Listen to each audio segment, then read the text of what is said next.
Europe 1 Soir. 19h, 21h, Hélène Rouet. J'accueille mes débatteurs du soir, Alexandre Malafaille, fondateur de l'Institut Sinopia. Bonsoir Alexandre. Bonsoir Hélène Rouet.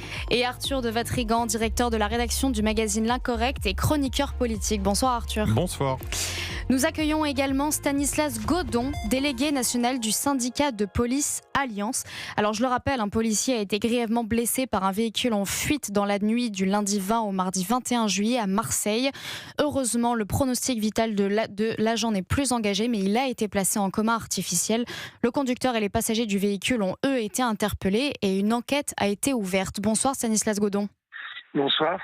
Alors ma première question, est-ce que vous avez des nouvelles de votre collègue ? On sait que son pronostic vital n'est plus engagé, mais comment va-t-il à l'heure où on se parle ?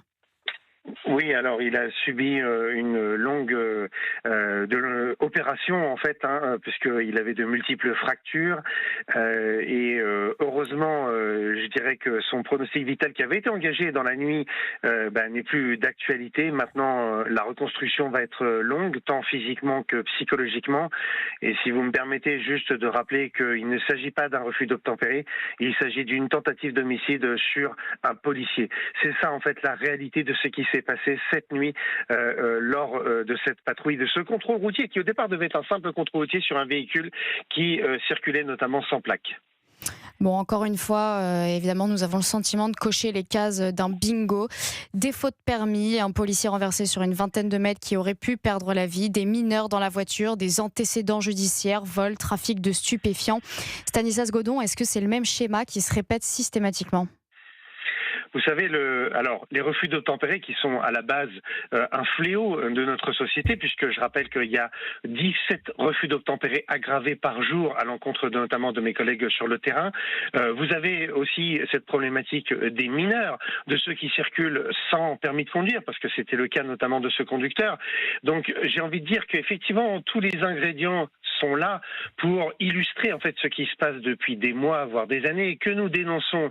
Et c'est bien pour ça que j'espère que la main de la justice ne va pas trembler, qu'il n'y aura pas de requalification des faits, parce qu'aujourd'hui ce conducteur est passible des assises. J'espère qu'on ne va pas passer en matière délictuelle et que encore une fois on va être dans la culture de l'excuse, de la minoration de ce qui se fait dans la société à l'encontre de mes collègues sur le terrain. Donc je crois que ce serait un très très mauvais message. J'en appelle à la responsabilité du parquet et des magistrats du siège pour une bonne fois pour toutes essayer la fermeté. On comprend bien sûr votre immense colère. Alors votre collègue d'Alliance PACA ce matin, Sébastien Jeuneron, sur CNews disait qu'il avait la haine.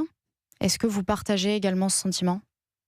Alors il faut évidemment, Sébastien a beaucoup parlé dans l'émotion et puis le ressenti de tous ses collègues de terrain. Et d'ailleurs on pense à eux, on pense aussi à la famille parce que ce collègue-là, il a failli perdre la vie cette nuit. Il faut bien, je le redis, requalifier, ne pas minimiser par les mots.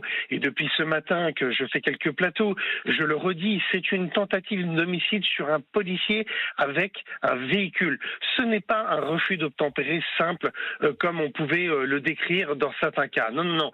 Le collègue a failli y passer, il faut être extrêmement clair. Alors l'histoire de la haine, bon, vous savez, les policiers en général, ils n'ont pas la haine, ils ont surtout beaucoup de colère.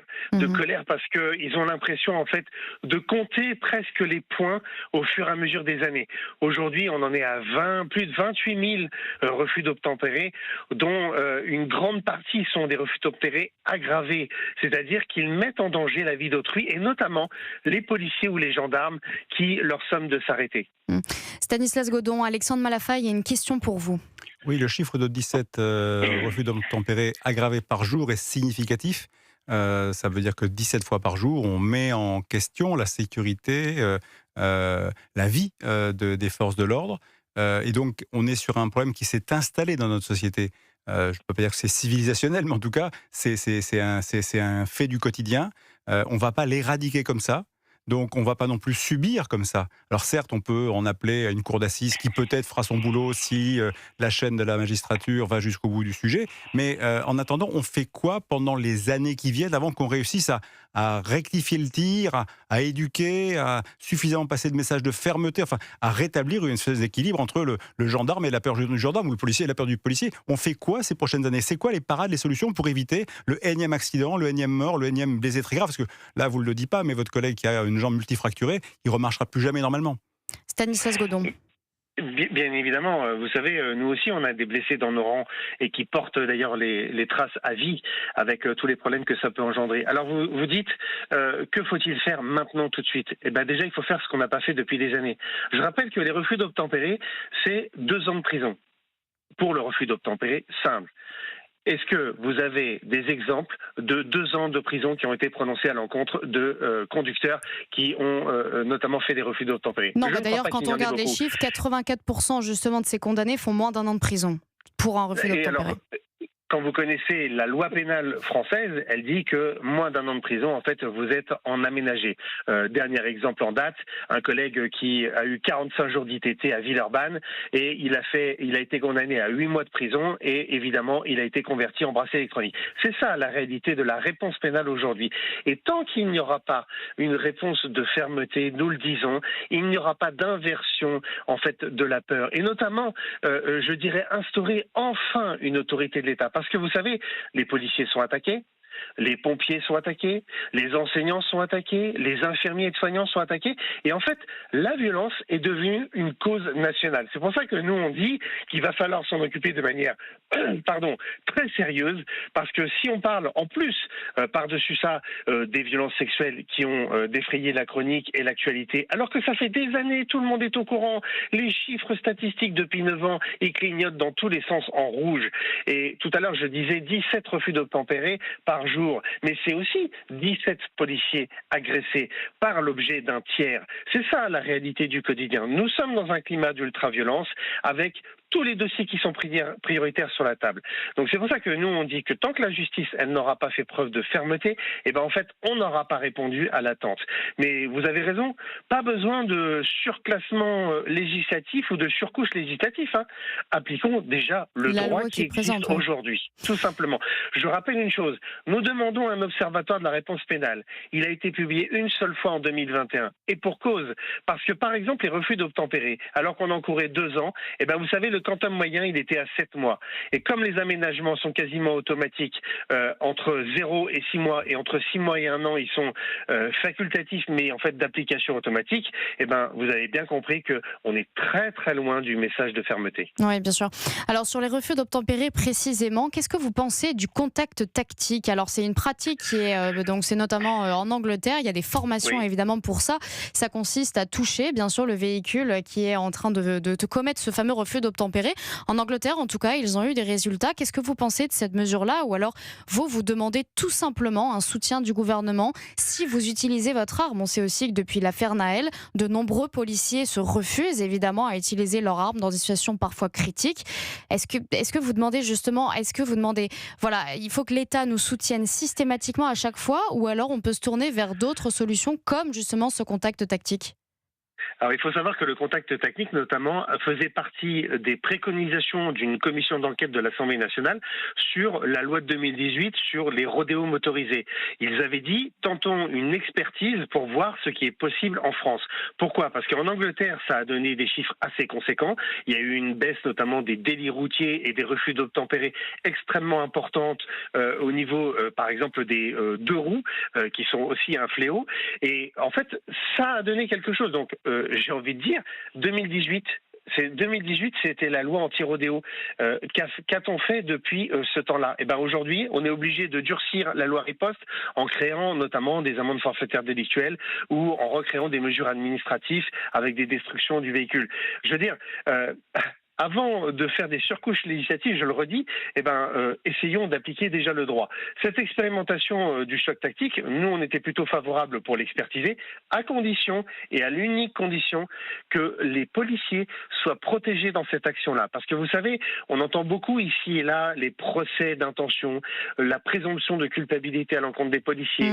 Et vous voyez, par exemple, dans le cadre des refus d'obtempérer aggravés qui mettent en danger la vie d'autrui, on nous dit qu'on n'arrête pas de tirer sur des refus refus d'obtempérer. Ça, c'est notamment l'aile gauche et la France insoumise qui le dit.